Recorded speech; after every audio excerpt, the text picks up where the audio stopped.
প্রথমবারের মতো শুরু হতে যাচ্ছে সিসিডিএম টি-20 চ্যালেঞ্জ কাপ।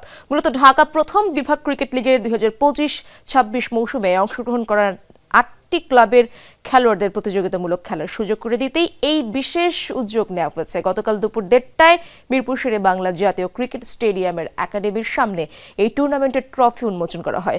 আগামী 27 জানুয়ারি থেকে 5 ফেব্রুয়ারি পর্যন্ত টি-20 সংস্করণে সিঙ্গল লিগ পদ্ধতিতে মোট 29টি ম্যাচ হবে।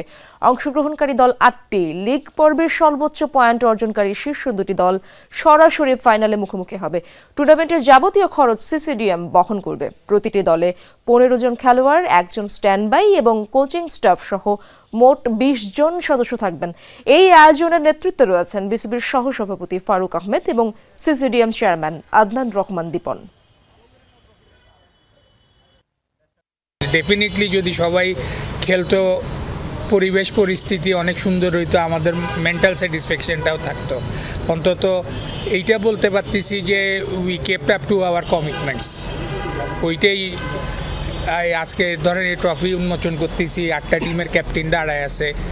তো আমার মনে হয় ওইটাই আমাদের অ্যাচিভমেন্ট হিসেবে আমরা দেখতেছি, উই কেপ্ট আওয়ার কমিটমেন্টস। এখানে আসলে অনেক প্লেয়ার আছে, আমরা জানি যে একটা টুর্নামেন্টের জন্য ওয়েট করে তারা, ঢাকা লিগটার জন্য মেনলি।